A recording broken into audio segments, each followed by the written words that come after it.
छत्तीसगढ़ में राहुल गांधी के दौरे से शुरू हुआ सियासी विवाद अब दलीय राजनीति में वार पलटवार का हिस्सा बन गया है। केंद्रीय मंत्री ज्योतिरादित्य सिंधिया के कार्यक्रम के दौरान कांग्रेस कार्यकर्ताओं से मारपीट को कांग्रेस मुद्दा बना रही है। कांग्रेस ने बीजेपी पर अमर्यादित राजनीति करने और गुंडागर्दी करने का आरोप लगाया है। कांग्रेस का आरोप है कि दलित और आदिवासी युवाओं के साथ बीजेपी ने मारपीट की है। जैसे ही उनका काफिला वहाँ से गुजरा, डिवाइडर से कूद के कुछ लोग दौड़ते हुए आए और दोनों बच्चे लोगों को मारना शुरू कर दिए। बेचारे बच्चे लोग तो मेरे पास आए थे अपने क्षेत्र की समस्या को लेकर। और क्या काला कपड़ा पहनना गुनाह है? अगर गुनाह है तो फिर मोदी जी बंद करवा दें। जिस तरीके से गाली गलौज राजद के द्वारा किया गया है, इनके ऊपर SC ST की धारा के तहत आगे कार्रवाई हो। अब उसके बाद जो रुद्र गुरु बंगले के पास सामान्य जो खड़ा है, जैसे आजकल जैकेट, अब आप काला जैकेट है आपका जैकेट, अमूमतः सामान्य तौर पे काला ही ज्यादा पहनते हैं लोग, रहता ही है। अब उसको कोई काला झंडा दिखाने के लिए खड़ा हो गया, उसको मारपीट करना। काले झंडे से शुरू हुए सियासी विवाद में बीजेपी के अपने अलग आरोप है। बीजेपी का कहना है कि पूर्व मंत्री राजेश मूणत के साथ दुर्व्यवहार हुआ और दोषी पुलिस अधिकारी पर कार्रवाई नहीं की जा रही है। इस मामले को लेकर बीजेपी का धरना प्रदर्शन भी हुआ, लेकिन अब बीजेपी पर लगे आरोपों के बाद वो बैकफुट पर हैं। मैं तो राहुल गांधी जी से मांग करता हूं कि छत्तीसगढ़ में कांग्रेस की जो सरकार चल रही है, ये उनके ऊपर कार्रवाई करे, क्योंकि सर्वथा और सबसे ज्यादा कांग्रेस के राज में यदि पीड़ित है, शोषित है, अनुसूचित जनजाति और जनजाति है, इसलिए इस सरकार के ऊपर भी कार्रवाई होनी चाहिए। झंडे और डंडे की इस राजनीति में बीजेपी और कांग्रेस के अपने अपने तर्क हैं। किसने किसे झंडा दिखाया और किसने किस पर डंडा बरसाया, किताबों के बीच। पुलिस पर प्रताड़ना का आरोप लगाने वाली बीजेपी दलित आदिवासी युवाओं की पिटाई के आरोपों से घिरी है। किसके आरोपों में सच्चाई है, इस पर फिलहाल धुंध छाई हुई है। मोहन तिवारी, बंसल न्यूज, रायपुर। नमस्कार, आज के मुद्दे में आप सभी का स्वागत है। मैं हूं आदित्य नामदेव। क्या छत्तीसगढ़ में मुद्दों की सियासत पूरी तरह से खत्म हो चुकी है? क्या मुद्दे खत्म हो चुके हैं? क्या किसान कोई मुद्दा नहीं है? बेरोजगारी कोई मुद्दा नहीं है? धान की फसल खराब हो रही है, कोई मुद्दा नहीं है? क्या झंडे की सियासत ही लगातार आगे भी जारी रहेगी? ये बड़ा सवाल इसलिए उठ रहा है क्योंकि छत्तीसगढ़ की राजनीति अभी काले झंडे के इर्द गिर्द घूम रही है। राहुल गांधी आते हैं तो भारतीय जनता पार्टी के लोग काले झंडा दिखाते हैं, सिंधिया आते हैं तो आरोप लगता है कि कांग्रेस के लोग काले झंडे दिखा रहे हैं। अब वो झंडे का विवाद इतना ज्यादा बढ़ गया कि उस विवाद के चलते पूर्व मंत्री ने इतना बड़ा आरोप लगा दिया कि पुलिस ने उनकी पिटाई तक कर डाली। 2 दिन तक कांग्रेस पूरे मामले को शांत रखती है और अचानक रुद्र गुरु सामने आते हैं, अचानक गृह मंत्री ताम्रध्वज साहू सामने आते हैं और रुद्र गुरु सामने आने के बाद साफ तौर पर यही कहते हैं कि इसे पूरी तरह से SC ST के अपमान से पूरी घटना को जोड़ देते हैं। छत्तीसगढ़ में कांग्रेस का बड़ा वोट बैंक SC ST रहा है, OBC से खुद मुख्यमंत्री आते हैं, तो ये तीनों समाजों को जोड़कर क्या भारतीय जनता पार्टी के लिए आने वाले समय में बड़ी मुसीबत यहां पर खड़ी होने वाली है? इसी विषय पर आज हम चर्चा करेंगे। झंडे, डंडे और सियासत। हमारे साथ खास मेहमान जुड़े हुए हैं, मेरे साथ जुड़े हुए हैं कांग्रेस के प्रवक्ता धनंजय सिंह ठाकुर जी, मैं उनका स्वागत करता हूं। मेरे साथ भारतीय जनता पार्टी के वरिष्ठ प्रवक्ता जुड़े हैं ब्रिजनाथ पांडे जी, मैं उनका भी स्वागत करता हूं। मेरे साथ वरिष्ठ पत्रकार विशाल यादव जी जुड़े हुए, मैं उनका भी स्वागत करता हूं। विशाल जी, सबसे बड़ा सवाल यही कि छत्तीसगढ़ में इतने सारे मुद्दे हैं, मुद्दों की कमी नहीं है, लेकिन बीते 1 हफ्ते से अगर हम देख रहे हैं तो काले झंडे पर आकर पूरी सियासत कहीं ना कहीं थम सी गई है। क्या जनता ये सब पसंद कर रही कि किसे काले झंडे दिखाए जा रहे हैं, कौन अभद्रतापूर्ण बात कर रहा है, कौन आपत्तिजनक बातें कर रहा है? कहीं की जो वीडियो सामने आए हैं वो ये बताने के लिए पर्याप्त है कि ये आचरण छत्तीसगढ़ का नहीं रहा है। पूर्व मंत्री का जिस प्रकार से वीडियो सोशल मीडिया में वायरल हो रहा है, कहीं ऐसा तो नहीं लगता कि भारतीय जनता पार्टी इस पूरे मामले को बहुत आगे तक लेकर जाना चाह रही थी, लेकिन उस वीडियो के आने के बाद भारतीय जनता पार्टी को बैकफुट पर जाना पड़ा है? विशाल जी। जी आदित्य जी, देखिए, निश्चित तौर पे एक राजनीति का जो स्तर होता है वो हमेशा दोनों पार्टियों को मेंटेन करना चाहिए, कोई भी कांग्रेस हो, बीजेपी हो या दूसरी और भी कोई भी पार्टियां हो। कांग्रेस हो या बीजेपी हो, इस समय 2 महत्वपूर्ण पार्टियां छत्तीसगढ़ में हैं। इनको अपनी स्वस्थ और स्वच्छ राजनीति पर सीधे फोकस करना चाहिए। आदित्य जी देखिए, गांधी जी ने एक बार कहा था कि राजनीति सांप की कुंडली की तरह है और उसमें जुझारूपन की जरूरत होती है। मैं समझता हूँ जुझारूपन अपनी जनता के लिए होना चाहिए, विकास के लिए जुझारूपन होना चाहिए, ना कि विरोध प्रदर्शन में अभद्रता, अशालीनता, अमर्यादित चीज़ों के लिए। क्योंकि सीधे एक नेता का जो प्रभाव होता है वो सीधे जनता पे जाता है और जनता तय करती है कि नेता हमारे लिए ठीक है, ये नेता जब सरकार में आएंगे तो ये हमारे लिए वाकई में विकास की बातें करेंगे, हमारे लिए विकास के मुद्दे पे सोचेंगे, चर्चा करेंगे। लेकिन जब इस तरह की चीज़ें जब सामने आती है तो जनता का मन कहीं ना कहीं भटकाव की तरफ होता है और शायद मुझे लगता है कि जनता फिर दूरियां बनाने लगती हैं ऐसी चीज़ों से। ब्रिजेश जी, एक बड़ा सवाल है, क्या वाकई में अपमान हुआ था राजेश मूणत का? और दूसरी बात यह है, नाम पूछकर पीटा गया, ये बड़ा आरोप रुद्रगुरु ने लगाया जो उनके बंगले में मिलने के लिए आए हैं। क्या शोभा देता है 15 साल मंत्री रहे एक ऐसे नेता को जिनका खुद का इतना बड़ा जनाधार है? जो वीडियो सामने आया है ये कहीं ना कहीं दांव भारतीय जनता पार्टी के लिए उल्टा तो नहीं पड़ गया? ब्रिजेश जी देखिए आदित्य, सबसे पहले मैं जो आपका मुद्दा है झंडा डंडा उस पर आता हूँ। 3 फरवरी को राहुल गांधी जी रायपुर आते हैं। भारतीय जनता पार्टी को युवा मोर्चा के विंग ने घोषणा करते हैं कि चूंकि राहुल गांधी की उपस्थिति में, भूपेश बघेल जी की उपस्थिति में और टीएस सिंहदेव बाबा की उपस्थिति में जब घोषणा पत्र जारी हुआ था तो उन्होंने ये घोषणा की थी कि हम छत्तीसगढ़ के बेरोजगारों को नौकरी देंगे, बेरोजगारी भत्ता देंगे, शराबबंदी करेंगे। उसके अलावा और भी वादे थे। बीजेपी उस राहुल गांधी जी के आने, जो सांसद हैं कांग्रेस के, जब आते हैं तो उनसे सवाल पूछना है। लोकतंत्र में विपक्ष का संवैधानिक अधिकार है सवाल उठाना, लेकिन आप हमारे सवाल उठाने से पहले हमारे युवा मोर्चा के पदाधिकारियों को सुबेरे से आप अरेस्ट कर लेते हैं, गिरफ्तार कर लेते हैं। फिर भी कुछ लोग सफल हो गए दिखाने में। अब आप देखिए, बदले की भावना से आपके पास सिंधिया जी आके कौन सा वादा किए थे जो पूरा नहीं हुआ? आप सिंधिया जी को बदले की भावना से काला झंडा दिखा रहे हैं। उस पर भी सिर्फ एक पश्चिम के विधायक ने कहा दिखाएंगे, कांग्रेस की तरफ से कोई ऐसी बात आई नहीं। तो पुलिस को क्या पार्टी के आधार पर काम करना चाहिए? क्या उनकी नैतिक जिम्मेदारी नहीं बन रही थी? जब भाजयुमो के कार्यकर्ताओं को एक दिन पहले सुबह आपने अरेस्ट किया तो यदि कांग्रेस के लोग दिखा रहे हैं झंडा, उनको भी अधिकार है, मैं उनके अधिकार का हनन नहीं करता, लेकिन जब वो दिखा रहे तो पुलिस की क्या ड्यूटी बनती है? आपको रोकना चाहिए। राजेश मूणत जी को फुंडहर में दिखाने के बाद राजेश मूणत जी ने आग्रह किया कि भाई ये क्या हो रहा है, आप रोकते क्यों नहीं है? हमारे लोगों को आपने अरेस्ट कर लिया। उसके बाद देखिए, जब बेबीलोन इन में कार्यक्रम होता है सिंधिया जी का, और जब वहां से निकलते हैं जहां के रुद्रगुरु जी का मकान है, जहां आप जिसके सवाल कर रहे थे, ये बताइए वहां पे 250 से 300 लोग पुलिस वाले थे, उनके बीच में जाके कोई मार सकता है? कहां है वो वीडियो? एक भी वीडियो आया है क्या मारपीट का? अब बाकी वीडियो तो दिखाया जा रहा है। किसी कार्यकर्ता के द्वारा कांग्रेस के किसी कार्यकर्ता को मारने का कोई वीडियो आया, वायरल हुआ है? दिखाए कांग्रेस की पार्टी। चलिए जवाब ले लेते हैं। धनंजय जी, बड़ा सवाल है, थाने में क्या इसी तरह की मारपीट होती है? पूर्व मंत्री ने बड़ा आरोप वहां पर लगा दिया है, थाने में मारपीट का भी आरोप लगाया है। साफ तौर पर यह भी आपके ऊपर आरोप है कि 2 दिन बाद आप पूरे मामले की जांच करवा रहे हैं। क्या 2 दिन बाद चोट रहेगी? क्या डॉक्टरी मुलायजे में सवाल आएगा, वहां पर जानकारी आएगी कि उनको चोट लगी थी? क्या ये भी कांग्रेस की सोची समझी रणनीति थी? देखिए आदित्य जी, सबसे पहले आपको बता देना चाहता हूँ, भारतीय जनता पार्टी का चरित्र ही गुंडागर्दी करना है। लोकतंत्र है, सबको अपनी बात रखने का अधिकार है, सबको अपनी मांग रखने का अधिकार है, सबको राजनीति करने का अधिकार है। पर क्या भारतीय जनता पार्टी के नेता बताएंगे क्या राजनीति में इस प्रकार की असंसदीय भाषा का प्रयोग जो किया गया, जिसके वीडियो पूरे छत्तीसगढ़ ने देखा है, पूरे देश ने देखा है, जिस प्रकार से पुलिस वाले कौन है? वो आपकी और हमारी सुरक्षा करते हैं। 2 भी दल राजनीति के आते हैं, धरना प्रदर्शन, उसके सुरक्षा के कारणों से पुलिस वाले वो खड़े रहते हैं। क्या पुलिस के, मैंने वो वीडियो देखा राजेश मूणत जी का जो वायरल हुआ है, उसमें पुलिस के अधिकारी उसको ससम्मान सर बोल रहे हैं, और राजेश मूणत जी क्या बोल रहे हैं? सुअर। तो ये बताइए, सर बोलना सभ्यता है कि सुअर बोलना सभ्यता है? निश्चित तौर पर सर बोलना जा रहा है, उसको सम्मान दे रहा है, उसमें अपमान की बात क्या है? लेकिन 15 साल जो मंत्री रहे हैं, जो इनको संसदीय ज्ञान है, जिनको संविधान का ज्ञान है, वो पुलिस के अधिकारी को सुअर बोल रहे हैं। इससे ज्यादा लज्जा वाली बात और क्या हो सकती है बताइए? छत्तीसगढ़ के लिए पुलिस के जवान, छत्तीसगढ़ महतारी का लाल, जो हम सबकी सुरक्षा करते हैं, जहाँ नक्सलियों से लोहा ले रहे हैं, नक्सलियों के खिलाफ मोर्चा खोल रहे हैं, उसको इस प्रकार के सिर्फ राजनीति के ओछीपन के प्रदर्शन भारतीय जनता पार्टी ने किया है। आपने सवाल पूछा कि 2 दिन बाद क्यों? निश्चित तौर पर जो भी शिकायतें सामने आई हैं, शिकायत करते, शिकायत की जांच होती है, शिकायत की जांच होने के बाद उसमें पुलिस कार्रवाई करती है। लेकिन जिस प्रकार से अभद्रता, दुर्व्यवहार, संसदीय भाषा का प्रयोग किया है, गुंडागर्दी तो कहूंगा मैं, ये संघ के शाखा में जिनको शिक्षा मिलती है उसका प्रदर्शन छत्तीसगढ़ ने देखा है। और उनको जो मंत्री से मिलने के लिए जो मुंगेली से 2 लोग आए थे, अनुसूचित जाति के थे, दलित थे, उनको बेवजह मार दिया गया।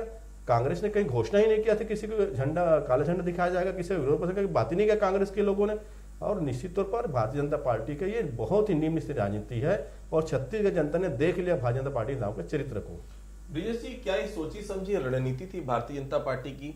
जो घटनाक्रम हुआ था जेल रोड के सामने, उसे बहुत आसानी से निपटाया जा सकता था। इतना बड़ा मुद्दा नहीं था जिसके लिए धरने पर बैठा जाए। इतना बड़ा मुद्दा नहीं था कि भारतीय जनता पार्टी के तमाम बड़े नेता, 15 साल के मुख्यमंत्री रहे रमन सिंह थाने पहुंच जाते हैं, धर्मलाल कौशिक, नंद कुमार साय, वो सभी नेता जो विपरीत दूरी के, वो भी सब लगातार उस थाने में बने रहते हैं।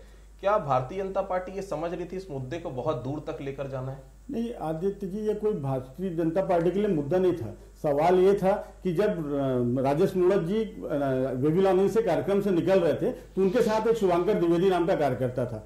पुलिस उसको जबरदस्ती उठा पटक के टारगेट बना के अपने साथ ले जाना चाह रही थी। राजेश मूणत जी ने यह पूछा पुलिस से कि इसका अपराध क्या है, शुभंकर के खिलाफ कोई अपराध दर्ज है किसी थाने में, आप बताइए।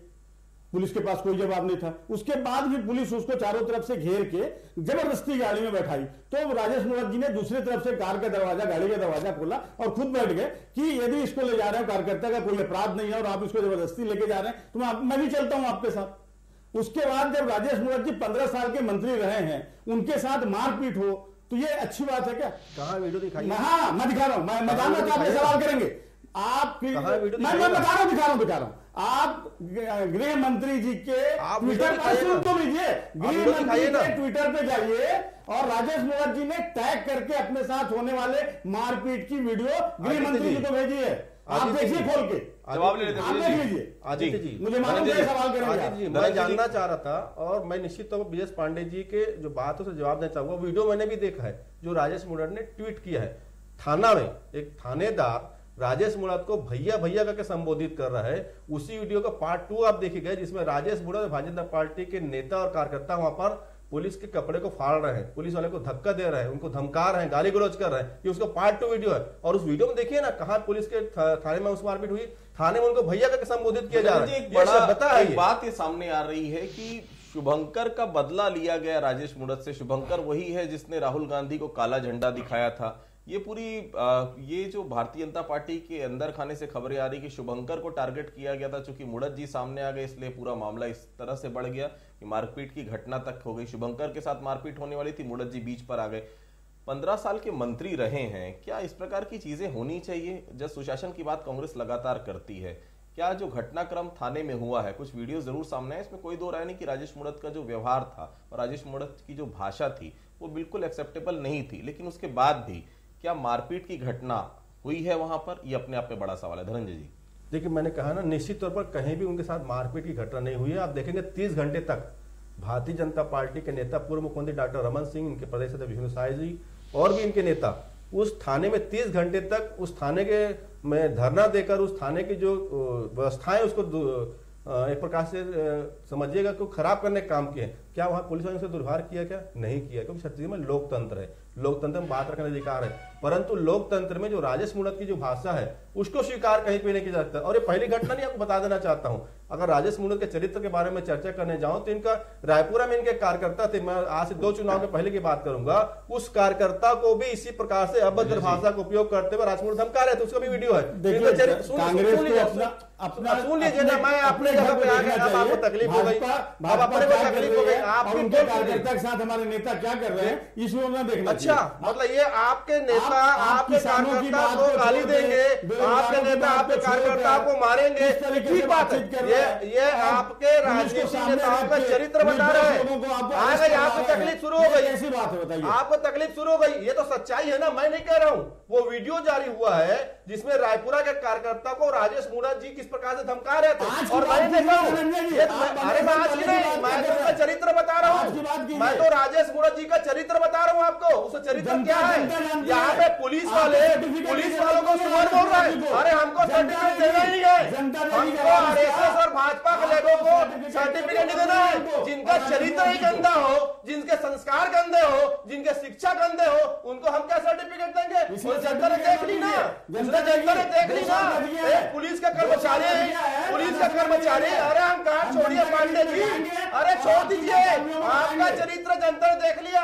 आदिवासी वर्ग के, दलित वर्ग के लोगों के साथ मारपीट आप कर रहे हैं। आप उन्होंने क्या दोष किया था? अगर वो मंत्री के घर का जिम्मेदारी के आप उनको मार रहे हैं, एसटी को अत्याचार कर रहे हैं, आप क्या बात कर रहे हैं? पुलिस के अधिकारी आपको सर बोलकर संबोधित कर रहे हैं और राजेश मूर्ति को सुअर बोल रहा है, संसदीय भाषा प्रयोग कर रहा है। ये आपका चरित्र है? क्या मोहन भागवत जी आपको ये सिखाते हैं? क्या नरेंद्र मोदी जी आपको यही सिखाते हैं? क्या जेपी नड्डा जी आपको यही सिखाते हैं? ये आपका संस्कार है? विशाल जी, मेरा एक सवाल था, ये SC ST को इन्होंने जोड़ दिया कि कहीं ना कहीं दलित के खिलाफ मामला हुआ है, कहीं ना कहीं दलित के साथ मारपीट हुई है। OBC भी आ गए धीरे से, OBC वर्ग का भी बड़ा प्रतिनिधित्व करते हैं खुद मुख्यमंत्री भूपेश बघेल। क्या SC ST का मामला इन्वॉल्व करके भारतीय जनता पार्टी को घेरने की यहाँ पर तैयारी कांग्रेस कर रही है? देखिए आदित्य जी, ये जो पूरा जो मसला है, आप इसको एक पॉलिटिकल एंगल से देखिए। ये जैसा कि दोनों मेरे अनुभवी जो बैठे हैं पास में, उन दोनों ने राजनीति की बात कही और कहीं ना कहीं हर पार्टी को एक मुद्दे की ज़रूरत होती है। क्योंकि इलेक्शन आने वाला है, 2 साल बचे हैं, पार्टियां इस समय ही तैयारियां शुरू करती हैं, लगभग 1.5-2 साल पहले ही, तो उनके पास एक ठोस वजहें, मुद्दे होते हैं यहाँ। लेकिन जिस तरह की छत्तीसगढ़ की राजनीति रही है, बड़ी शांत और शालीन स्वभाव की, मुझे लगता है ये छत्तीसगढ़ की राजनीति में पहली दफ़ा है जो जिस तरह से ये मुद्दे की लड़ाई ऐसे सामने आएगी, शायद किसी ने सोचा नहीं था। ब्रिजेश जी, मेरा सवाल था, छोटा सा जवाब मैं आपसे चाहूंगा कि आखिर दिक्कत क्यों हुई, क्यों राजेश मूणत को सामने आना पड़ा? बाकी नेता वहां से दूरी बनाकर रखे थे। क्या राजेश मूणत को ये लग रहा है कि इस पूरे घटनाक्रम से जो खोई हुई राजनीति कहीं ना कहीं जनाधार है वो वापस मिल जाएगा? क्योंकि कहीं ना कहीं पासा उल्टा पड़ा है, विरोध इतना हो गया कि आम जनता का यही कहना है कि इस प्रकार की भाषा, अमर्यादित भाषा शोभा नहीं देती। देखिए, राजेश मूणत जी को सामने इसलिए आना पड़ा कि उनके कार्यकर्ता के साथ पुलिस मिसबिहेव कर रही थी, उसे जबरदस्ती बिना किसी अपराध के पकड़ रही थी। उसके बाद जब वो बाहर निकले हैं, सारे बड़े नेता सिंधिया जी को छोड़ने चले गए एयरपोर्ट। ऐसी स्थिति में राजेश मूणत जी ने पुलिस के एडिशनल एसपी दोनों उपस्थित थे वहां पर, उन लोगों को दिखाया कि देखिए किसके बंगले के सामने खड़े होकर इस तरह की बातें हो रही हैं, काला झंडा दिखाने का प्रयास कर रहे हैं। पुलिस चाहती तो वहीं रोक सकती थी उनको, या जब बीजेपी के युवा मोर्चा के लोगों को पहले अरेस्ट कर सकते हैं तो कांग्रेस के लोगों को क्यों पुलिस अरेस्ट नहीं की? ये सवाल तो बनता है ना सर। धनंजय जी, देखिए, पहले तो बता दूं, कांग्रेस के कार्यकर्ता नहीं थे, वो मंत्री से मिलने के लिए आए थे। मुंगेली के 2 लोग थे, अनुसूचित जाति के, ठीक दलित शांत पांडे जी, आप गलत बोलेंगे इसलिए आप अभी तक आरोप लगाए पदाधिकारी है सर, वो आप भी राजेश मूणत कर रहे हैं, पदाधिकारी है सर, वो राजेश मूणत के बिहेव मत करिए, आप सज्जन गलत बात बोल रहे हैं। देखिए, उसमें वो मिलने के लिए आए थे। और सबसे बड़े देखिए, भारतीय जनता पार्टी के गुंडागर्दी देखिए, जगत गुरु है रुद्र कुमार गुरु जी, उनके बंगले में जाकर तोड़फोड़ करते हैं। सतनामी समाज के गुरु जी हैं वो, उनके बंगले के जाके नम पट्टिका को उठाल देते हैं। मतलब ये किस प्रकार के सोच रख के चल रहे थे? और कांग्रेस से कोई कार्यक्रम घोषित नहीं हुआ था और इस प्रकार के झंडे की बात कर रहे हैं, क्योंकि इसमें भारतीय जनता पार्टी का चरित्र समझ में आ गया। क्योंकि राजेश मूणत को पुलिस के अधिकारी कर्मचारी सर बोल रहा है और राजेश मूणत पुलिस वालों को सुअर बोल रहा है। यह समझ में चरित्र हो गया। किस प्रकार से गाली गलौज कर रहे हैं, किस प्रकार से धमकी दे रहे हैं, ये समझ में आ गया है। क्योंकि राजेश मूणत और भारतीय जनता पार्टी नेताओं का चरित्र बची है, ये पहला अवसर नहीं है। वहां आप देखें, थाने में इनके वरिष्ठ नेता जाके बात करते हैं तो राजेश मूणत भी उनसे भी मिसबिहेव करते हैं कि आप चलिए मिली भगत मत करिए। तो चाहते क्या है, ये समझ में आता है। और इसे थोड़ा पीछे आप चले जाएंगे तो आदित्य जी, मैं नगरी का चुनाव की बात करूंगा कि विधायक में जवाब सुन लीजिए ना, मैं आपसे सवाल नहीं उठा रहा हूं, आप तो सवाल के लायक ही नहीं है, विपक्ष तो सवाल के लायक ही नहीं है। आपसे क्या सवाल उठाएंगे? जो संसदीय भाषा का उपयोग करे, जो पुलिस के अधिकारी कर्मचारी को सुअर बोले, तो क्या बात करेंगे? अगर आप शालीनता से बात करें, लोकतंत्र से बात करें, सम्मान से बात करें, किसी को गाली देंगे, आपके सवाल नहीं हो सकता, ये आपका सवाल हो सकता है। आप पुलिस को सुअर बोल रहे हैं, वो पुलिस के कर्मचारी जो छत्तीसगढ़ मतारी के लाल है, छत्तीसगढ़ की सेवा कर रहे हैं, जो शेर है, उनका सेवा सुर बोल रहा है, इतना निंदनीय बात कर रहे हैं। आप ये बात कर रहे हैं, आप वीडियो देखिए, ये भारतीय जनता पार्टी का चरित्र बता रहा हूं मैं। आप पुलिस वालों को सुअर बोल रहे हैं, आपको शर्म नहीं आती? यहाँ पे आप उसे डिफेंड कर रहे हैं, पुलिस वाले आपको सर बोल रहे हैं, आप